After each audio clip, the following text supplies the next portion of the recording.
नमस्कार मेरे किसान भाइयों। क्या आप भी सरसों में मरगोजा से परेशान हैं? मरगोजा एक ऐसा परजीवी है जो ज़मीन में नहीं उगता बल्कि सरसों की जड़ में उगता है और हमारी फसल को बर्बाद कर देता है, क्योंकि ये सरसों के लिए उपलब्ध ज़मीन में सभी पोषक तत्वों को खींच लेता है और हमारी पैदावार को घटा देता है। मरगोजा का एक पौधा लाखों बीजों को पैदा करता है जो हमारी ज़मीन में 10 से 20 साल तक भी रह सकते हैं और तभी एक्टिव होते हैं जब जिस साल हम सरसों को उगाते हैं। मरगोजा की समस्या इतनी है कि कुछ मेरे किसान भाइयों ने तो सरसों को उगाना ही छोड़ दिया है। मरगोजा को रूखड़ी के नाम से भी जाना जाता है और ये हमारी पैदावार को 50 से 80% तक कम कर देती है, इसलिए इसकी रोकथाम करना बेहद ही ज़रूरी है। सैकड़ों सालों की रिसर्च के बाद हरियाणा एग्रीकल्चर यूनिवर्सिटी ने इसकी रोकथाम के लिए एक उपाय निकाला है, जिसे हम इस वीडियो में शेयर करेंगे। इस उपाय को अपनाकर आप मरगोजा की रोकथाम 80 से 90% तक कर सकते हैं। ये उपाय आपको सरसों की बुआई के 25 दिन के बाद ही करना है, यानी कि आपको मरगोजा के बाहर निकलने का इंतज़ार नहीं करना।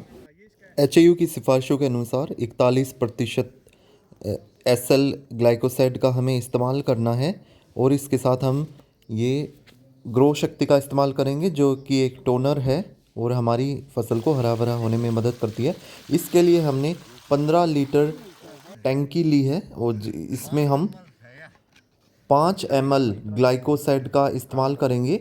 हमें ध्यान रखना है कि ग्लाइकोसाइड की मात्रा जो है वो कम ही होनी चाहिए, यानी कि जो निर्धारित मात्रा है 15 लीटर की टंकी में 5 ml ग्लाइकोसाइड को हम मिलाएंगे बुआई के 25 दिन के बाद। यही मात्रा दोगुनी हो जाएगी, यानी कि 50 दिन के बुआई के 50 दिन के बाद यही मात्रा डबल हो जाएगी, यानी कि 15 लीटर में हम फिर 10 ml ग्लाइकोसाइड का इस्तेमाल करेंगे और इसके साथ हम 15 लीटर की टंकी में 30 ml ग्रो शक्ति का इस्तेमाल कर रहे हैं, जो कि एक टोनर है और हमारी फसल को किसी भी शौक से उबारने में मदद करेगा। तो साथियों, ये ग्लाइकोसाइड राउंडअप वही राउंडअप है जो हम घास या डंगा जलाने के लिए हम इस्तेमाल करते हैं, लेकिन क्योंकि हम कम मात्रा में इसे इस्तेमाल कर रहे हैं तो ये हमारे सरसों को नुकसान नहीं पहुंचाएगी। छिड़काव के लिए हम फ्लैट फैन नोज़ल का इस्तेमाल कर रहे हैं, जिसे एक किसान अपनी पीठ पे रखे और आसानी से छिड़काव कर सकता है।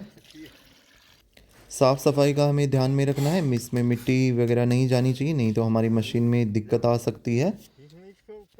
दवाई को मिलाकर और अब एक डंडे की सहायता से हम इसको अच्छी तरह से मिला लेंगे और इसके बाद हम इसको छिड़काव करेंगे।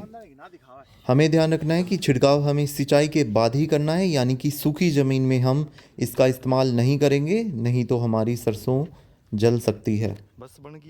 तो ये एक महत्वपूर्ण बात है जिसका हमें ध्यान रखना है। इसका छिड़काव हम पत्तों और खाली पड़ी ज़मीन पर एक सार करेंगे और जल्दी जल्दी से इस तरह करेंगे, तो इस प्रकार हमारी 1 एकड़ में 4-5 टंकियाँ लग जाती हैं, यानी कि 15 लीटर की टंकी 4 बार हमें इस्तेमाल करनी पड़ेगी और इस तरह से बराबर खाली पड़ी ज़मीन और पत्तों पर इसका इस्तेमाल करेंगे। पत्तों और ज़मीन की सहायता से ये राउंडअप हमारी सरसों की जड़ों तक जाती है और वहाँ पर मौजूद मरगोजी जो पनपने लग रही है उसको नष्ट कर देती है और इस प्रकार शुरुआत में ही मरगोजी ख़त्म हो जाती है, वो फिर हमारी सरसों को इतना नुकसान नहीं पहुंचा पाती। छिड़काव के बाद हो सकता है कि 1-2 दिन के बाद कुछ पत्तियों में पीलापन भी आ जाए, तो घबराने की बात नहीं है, इससे हमारी सरसों को नुकसान नहीं होगा। इसीलिए हम इस टोनर का इस्तेमाल कर रहे हैं।